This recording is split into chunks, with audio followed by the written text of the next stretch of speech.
आपण सर्वजण आरती म्हणतो, गणपतीची आरती म्हणतो, देवीची आरती म्हणतो, देवतांची आरती म्हणतो, संतांच्या सुद्धा आरती म्हणतो. पण ज्याच्यामुळे आज आपण आरती म्हणतोय, ज्याच्यामुळे आज आपण आरती म्हणतोय, त्या राजाची आरती मात्र बहुतेक लोकांना ठाऊक नाही का? छत्रपती शिवाजी महाराजांची आरती ही किती जणांना माहिती आहे मला सांगा, आणि कोणी दिली हे जर माहिती आहे का आपल्याला? जर विचारलं तर प्रत्येकाचा हात खालीच असतो. नवीन विचारलं, गाणं विचारलं तर सगळ्यांचे हात वरती जातात काही लोकांचे. पण छत्रपती शिवाजी महाराजांची आरती जी आम्हाला पाठ करण्याची गरज कधी पडली नाही, कधी म्हणायची गरज पडली नाही मंडळी, हे आमचं दुर्दैव आहे. फक्त आम्ही छत्रपती शिवाजी महाराज पुतळा लावला, छत्रपती शिवाजी महाराज की जय म्हटलं की आमचं काम संपलं. त्याच्या पुढे आमचं काहीच काम नाही. छत्रपती महाराजांचं फक्त नाव घेण्यामध्ये मजा नाही हो. छत्रपती शिवाजी महाराजांचे आचार विचार त्यांनी काय केलंय, संभाजी महाराजांनी काय केलं हे आम्हाला एवढे दिवस माहिती नाही. पण छावा जेव्हा बघलो तेव्हा आमचा सगळा समजला की छत्रपती संभाजी महाराजांनी काय केलं नाही आमच्यासाठी. तोपर्यंत आम्ही कधी पुस्तकात उघडलो नाही हो. ही परिस्थिती आमची आहे. पण आपला जर धर्म हा टिकवायचा असेल, आपला धर्म जर वाढवायचा असेल, तर आपल्या सर्व छत्रपती शिवाजी महाराज असो, संभाजी महाराज असो, शहाजी महाराज असो, जिजाई माता, सावित्रीबाई फुले या सर्वांचे चरित्र आम्हाला सगळ्यांनी ही आपल्या डोळ्यात खाली यायला पाहिजे, वाचनात यायला पाहिजे बघा म्हणजे नाही काय. म्हणून छत्रपती शिवाजी महाराज आरती ही दुर्मिळ लोकांना आता हळूहळू दुर्मिळ होत चालली. त्याचं एक चरण नेहमी मी भजनाच्या माध्यमातून मी सादर करत असतो, तुमच्या समोर सादर करतोय. नंतर मग गजराला सुरुवात करतो. जय देव जय देव जय जय शिवराया, जय शिवराया.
या ठिकाणी गजर घेतोय, थोडक्यात भजन गजर आटपतोय, कारण अभंग व्हायला पाहिजे आणि खरं ही पंचपदी होणे खूप गरजेचं आहे मंडळी. त्याच्यामुळे शॉर्टकट मध्ये गजर या ठिकाणी आटतोय.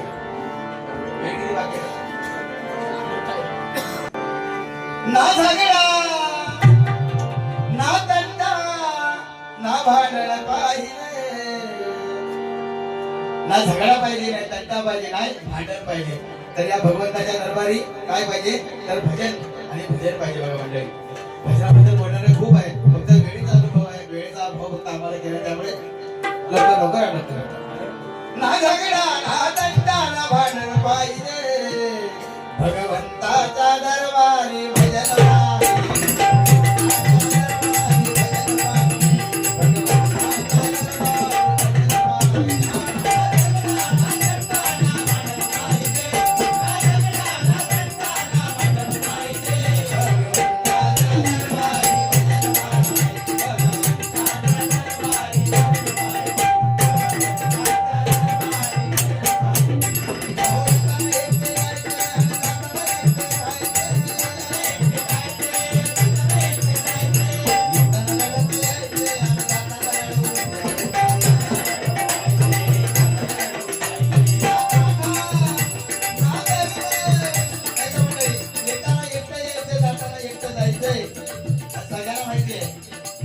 येताना एकटाच येतो, जाताना एकटाच जातो.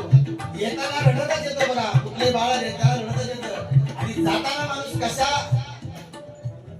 अवस्थेत जातो ते प्रत्येकाने समजायचं. का असतं नामस्मरण का गरजेचं आहे मंडळी, त्याच्यासाठी हा विषय बघा.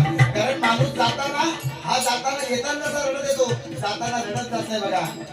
त्याची पुण्याही चांगली असेल तर जाताना रडून मात्र नक्की जाईल बघा.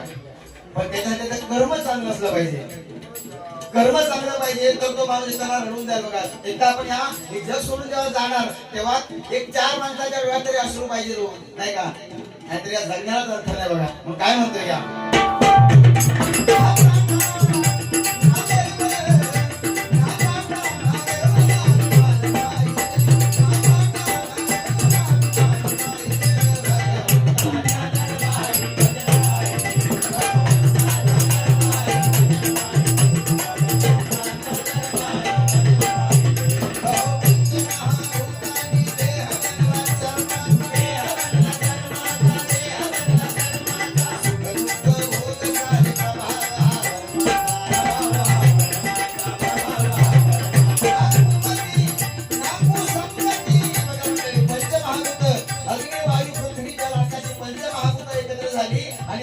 देह जन्माला आला भगवान आणि भगवंताने दिलेला हा देह आहे मंडळी.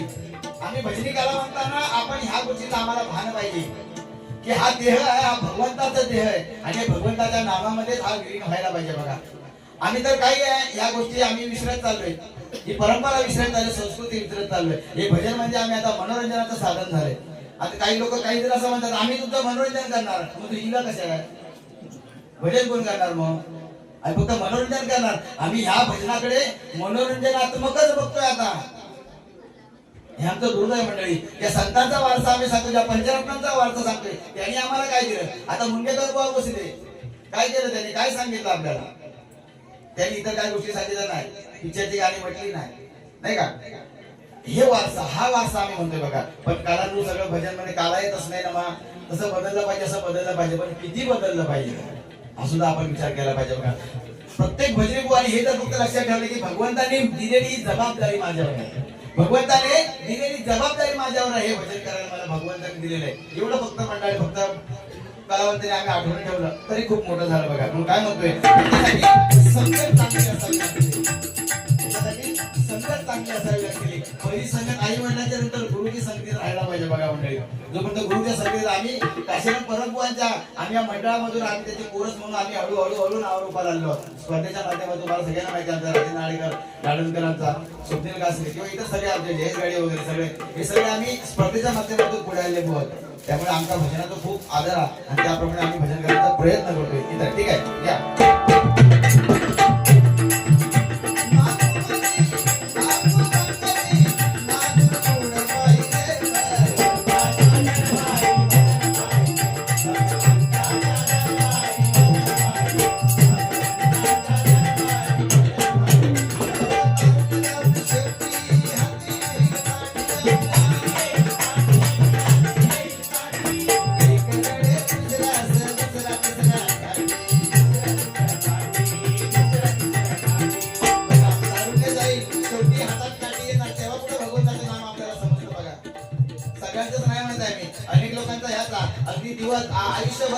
आनंदात सगळ्यात खेळण्यात कधी अगदी मग्न झालो आणि अगदी उतार वयात जेव्हा आता काठी टेकायची वेळ आली, तेव्हा हरिनाम आठवतं, तेव्हा भगवंत आठवायला लागलं बघा. पण भगवंत पण तेवढं लय हुशारा, त्यामुळे काय कोणाला द्यायचं भगवंताच्या हातात असतं बघा, नाही का. म्हणून सांगते की तारुण्य जाईल हाती आपल्या काठी येईल, आणि शेवटी आपला हा देह आपण जेव्हा सोडून जाणार ना मंडळी, तेव्हा 4 पिढ्या तरी आपली आठवण राहायला पाहिजे. असं माणसाने काहीतरी कर्म करावं, नाही का.